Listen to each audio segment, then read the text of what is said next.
my darlings, I literally just finished work for the week and I wanted to sit down and just catch up with you all. I hope you're enjoying the 24 days of Advent adventure and all the fun things that are going with it. My office is a chaotic mess, as I expected it would be at this time of year.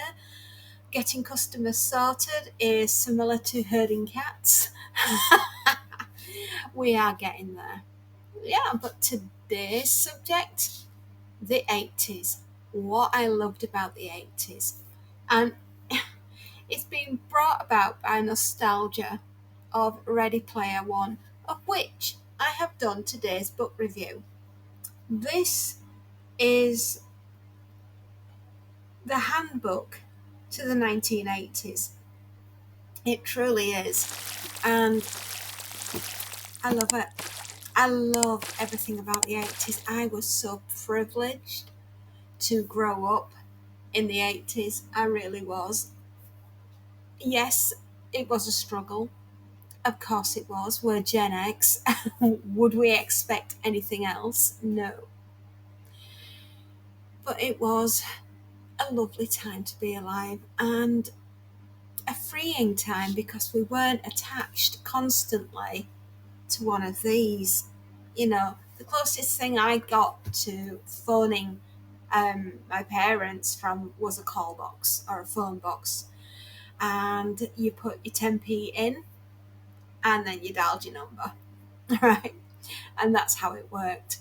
And I just think today's kids are completely spoiled because they'll never know the joy of that connection at the other end and hoping that your 10p would last. Exactly. What's 10p, they say to themselves. Well, for some of us, it meant a lucky dip. Yeah. Sweetie bag. Penny chews. 10 of them. Or a white mouse. Or maybe a mojo. Anybody remember mojos? Yeah. Or a wham chew. Or a flying saucer. Yeah, that's what 10 pence meant to us. 10 pence lucky dip sweetie bag from the newsagents. And oh my goodness me, they sold like hotcakes. Yeah. Anybody remember jawbreakers? That you kept licking them and they kept changing a different colour and your tongue a bit. I bet no wonder I've got no teeth. It's all them jawbreakers I had when I was a kid. But yeah, I just love I love the 80s. I really, really do. I have so many happy memories. Cabbage Patch Kids. I used to have one of the Cabbage Patch dolls. And do you remember the joke ones that came out called the Garbage Pail Kids? Oh my god. They were the best. I used to have stickers years and years ago, trading cards as well. Over the eons of time, I literally have no idea what happened to them. And here's a memory for you, my darlings. I bought this for my husband a couple of years back. And I bet there isn't a boy in Britain that didn't have this growing up. I bet you didn't. I should have got this down when I thought about it. Who recognises that? Yeah? You recognise it? I bought that for my husband a few Christmases ago. Now, whenever we play this game, I'm always the Americans. My youngest is always the Dutch. My eldest is always the Polish, and my husband's always the German. I sometimes think maybe when he was growing up, he wasn't allowed to be playing the part of the German. But how about that for a little bit of nostalgia? And it has everything inside it.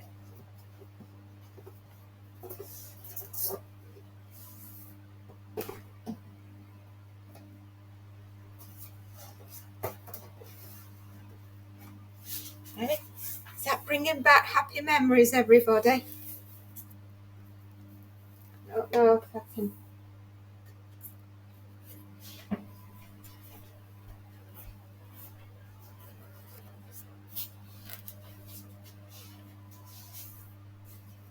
I know it's split the way that it's supposed to be.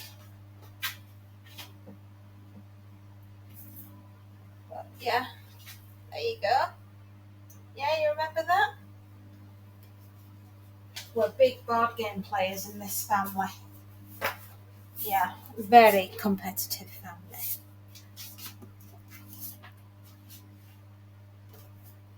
We called its rules and the history of the game.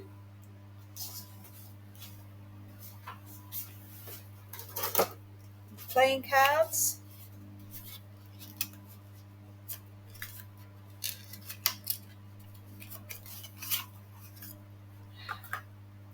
I bet this is taking some of you down memory lane, isn't it?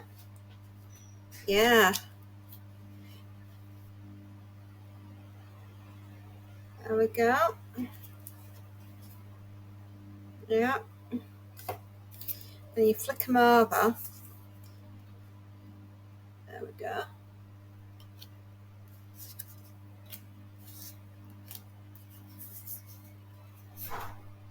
Yeah. This is one of the games that we will be playing when it's Boxing Day. Yeah. Honestly, I can't wait. We adore. Yep, I think that's it for those.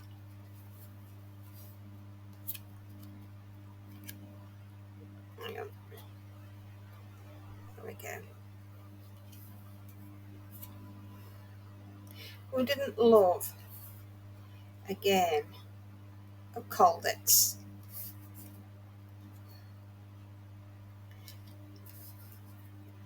But we just get so absorbed in this game. I mean, you wouldn't think that two 20-somethings, the mother and the dad, would sit around the table and enjoy Called It the way that we do.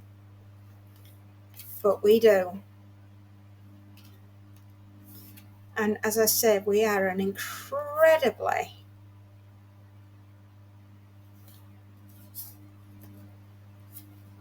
competitive family. There we are. That's those cards.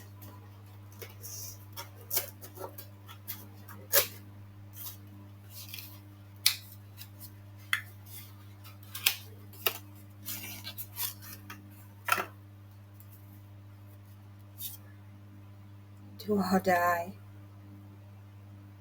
Yeah.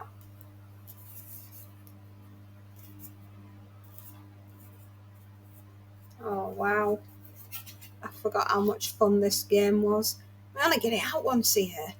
We really ought to play it a lot more. Opportunity cards.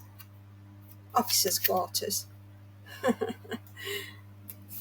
But yeah, that's what we will be doing come Christmas of this year. We will be having our annual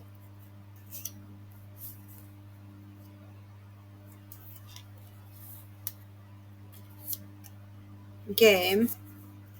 Oh yes. And this one, I just love the packaging. It's so good. When you open this up,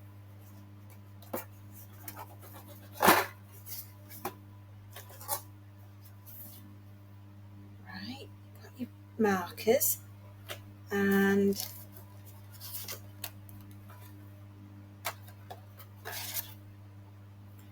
you got your postcard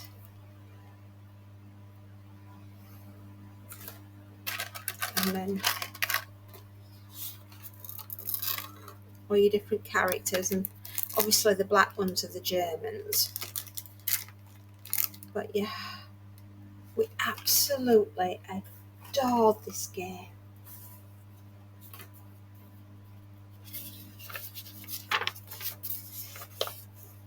we are. All prisoners of war.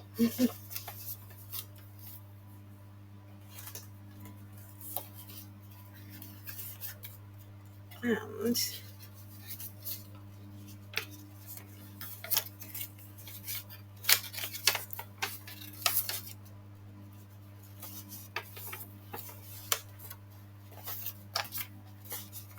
there we are. So has this been a little bit of a trip down memory lane? This is from the 70s, was this game that came out. And I'd love to tell you, I mean, it's one of the good reasons for having phones is that I'm now going to look up when called it.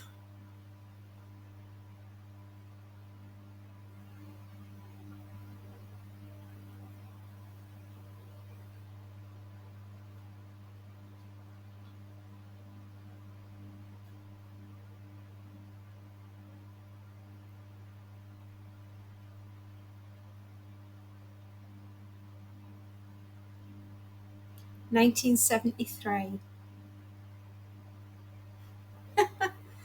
Oh my gosh, really?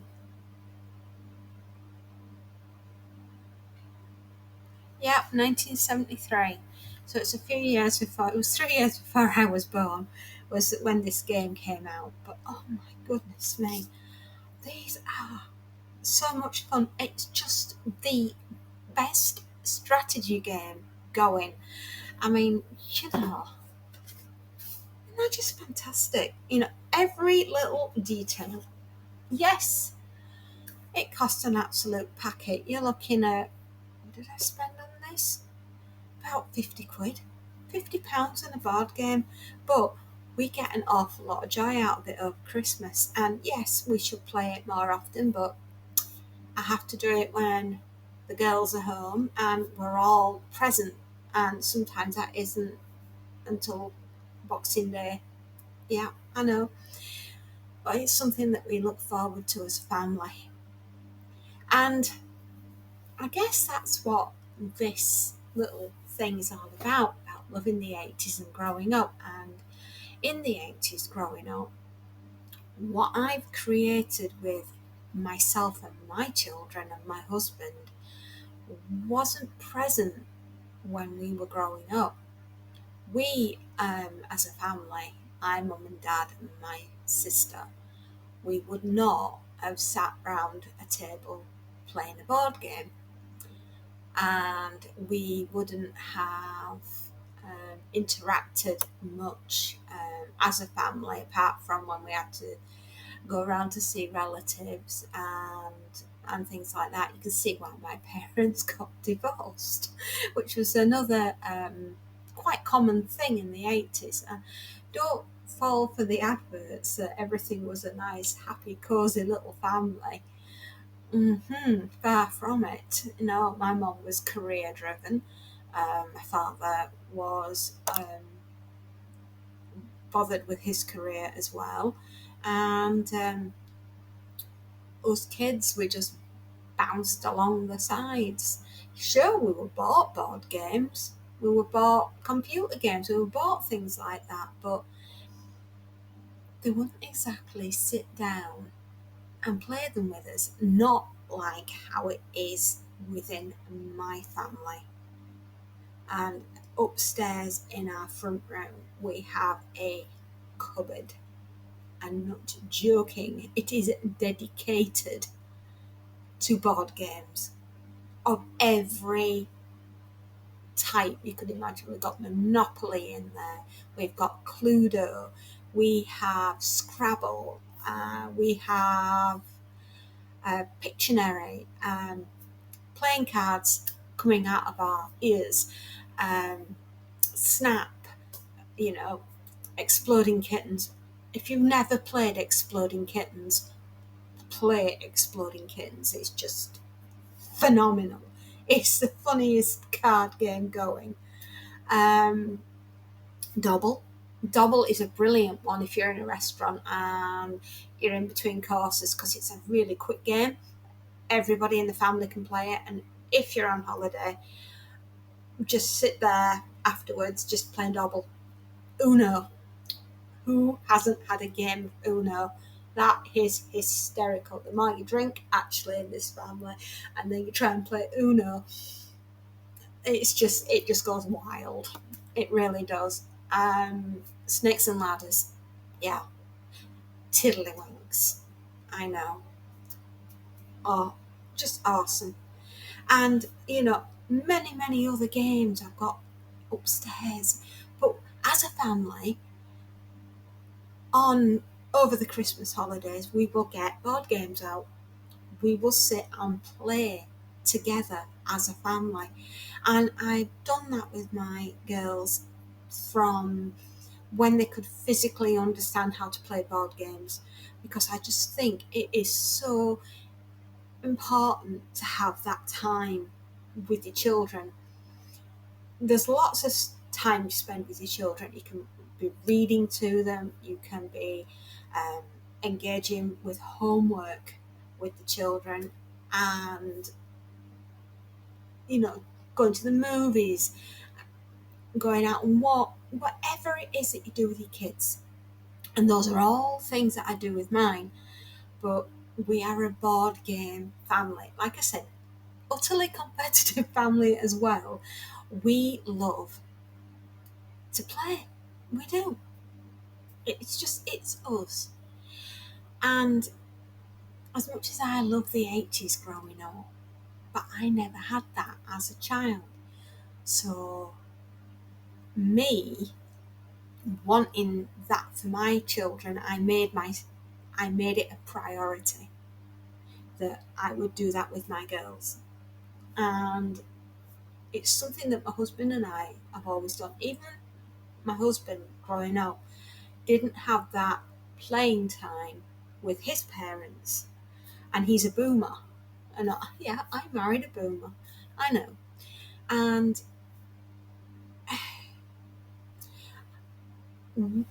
it's very materialistic. That's one of the things I was remembering and reading Ready Player One, is how materialistic the 80s were.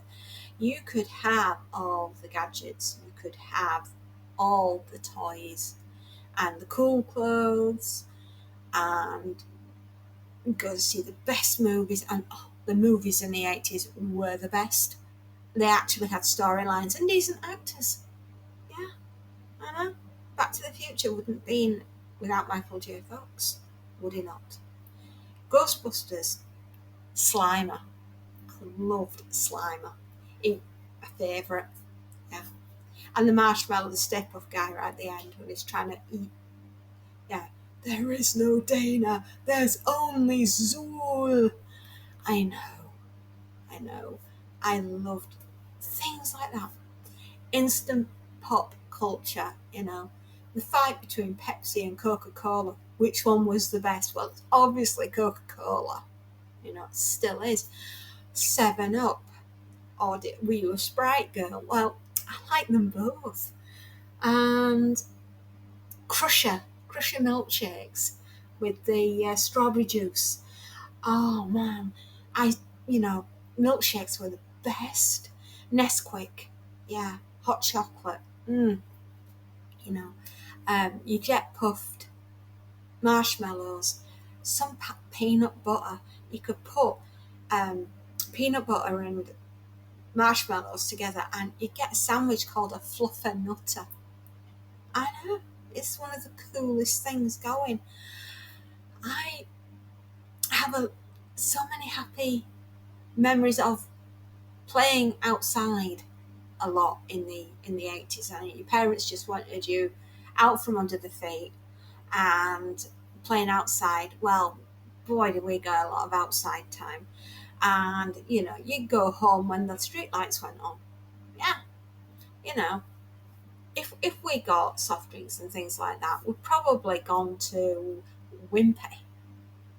Do you remember the Wimpy bars? It's like the British version, I guess, of a Wendy's if you're in the States. And it was before Burger King and McDonald's came over and were a pretty big hit. I remember people in my classroom, and if they told you that they were having a birthday party and they were having it at McDonald's in town, you were like, oh, crikey, I hope I get an invite. Oh, the joy of knowing that you were one of the cool kids and being invited to a McDonald's party. Wow. Yeah, it was just so much fun. I loved it, you know. Happy memories from there. Um, yeah, my parents, they're not bad people. Don't get me wrong, they're not bad people. They encouraged us to imagination, you know, think outside the box. And with them not being around as much because they were working, and they spent a lot of time working and not so much being at home and being present, if you like.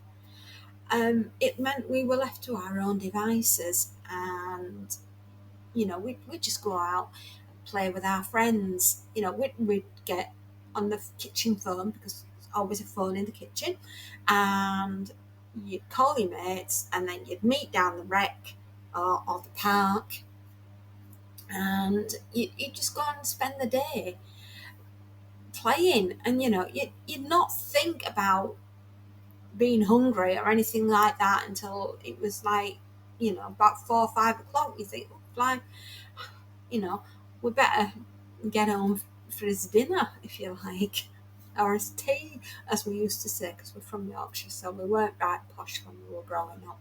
Or a bit, we were just that bit, you know.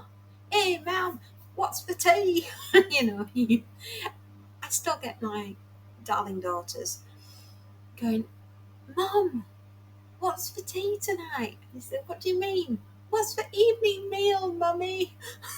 That's better. you know. But I can't knock the 80s for giving me the freedom to be me. Sure, I couldn't read. I certainly couldn't count. The education system was abysmal. The fact that my dyslexia wasn't picked up on until I was was in my early teens. Mrs. Maudsley, God bless and rest your soul. I miss you, but thank you, because that patience of that lady, I would have never have learned to read or count for that matter. So, jobs are good, Mrs. Maudsley. You done good, kid. But we were just left to our own devices, and horror movies on a VHS. Do you know what? This is how old I am. I still have a VHS. Yeah, I do. And I still have, yeah,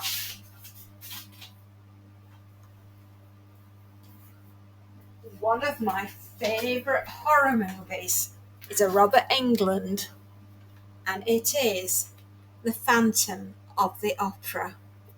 There we are. This is such a cool video. Yeah, it's very unassuming, and I adore it. And it's Robert Englund, and well, of course, he's the Phantom, right? Yeah. Oh, wow. What an absolutely cool thing. And it works, my video recorder, my VCR, and I still have tons of videos upstairs, but I like the one thing that we've lost with streaming is that everything comes out pristine and crystal clear, which is great. Yeah, don't get me wrong, that's lovely. But I like some of my old movies, I like them to have that little bit of graininess to them because that's how I remember them. And when you have a video recorder upstairs, it's a sharp video recorder.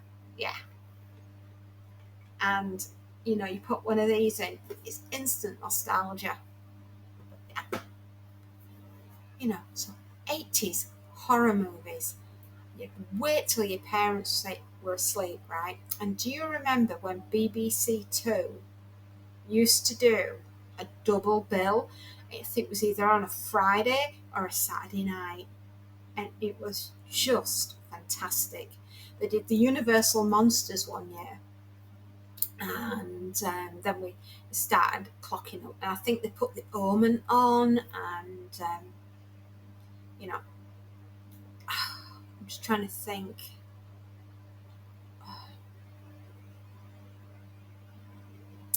Loads of different types of horrors, anyway. A lot Peter Cushing, Christopher Lee, Vincent Price. Might have even had the Witchfinder General on, which, if you've not seen the Witchfinder General, do yourself a favour and watch that, because it's really, really good. Then Ian Ogilvy's in it, and Vincent Price. Yeah, they are. And that is such a good film. But that, when we didn't get Sky TV until I was a teenager. Yeah. And I'm talking like 15, 16, maybe 17 years old before we got Sky TV, because it just wasn't a thing. You had your 4 channels, and if you were really lucky, the BBC would put a really good movie on over Christmas, and of course the video recorder went. Do you know how much it cost to buy a blank tape? They were phenomenally expensive. You know, like 20 quid, 30 quid sometimes just to get a tape. So you'd make sure it was on a long player, because you got as much out of that tape as you could get. And the amount of things that got recorded on those tapes, that it eventually, the tape did degrade, over time, which is why it gets like that bzz, fuzzy, it was like static. Yeah. And the top 40 on a Sunday, yeah, BBC Radio 1, and they'd do the countdown of the top 40, and you'd put your cassette tape in and you'd record it, and you'd just be wanting to get a copy of, whatever was number one that week, so you could play it and play it and play it. And, getting cassettes, wow. Do we own a cassette player in this house? That is the one thing we don't have on our hi-fi system, because everything's streamed to it. But watch this space. A cassette player will be coming. Yes, it will. Because we still have cassette tapes. I mean, tell me you're from the 80s without telling me you're from the 80s. Who had a Top Gun cassette? I did. Anyway, my darlings, that's why I love the 80s and everything that goes with it. Maybe we can make this a bit of a series. You can tell me what you loved about the 80s, and we can join in and we can make fun, and we can laugh about all the really naff stuff that we enjoyed, like Simon Says and Major Morgan, and when your nan knitted you some leg warmers so you'd look like one of them characters from Fame, but they looked a bit odd. You knitted leg warmers. Oh dear. And they were always in cast-offs, and so I was the only kid in school that had brown leg warmers. I mean, I couldn't wear them out of embarrassment, Anna. I'm so sorry. I know your heart were in the right place. Anyway, my darlings, if you want to join in, and let's do this 80s thing together. And I'd love to hear from you and your 80s memories. Take care, my darlings. Bye-bye.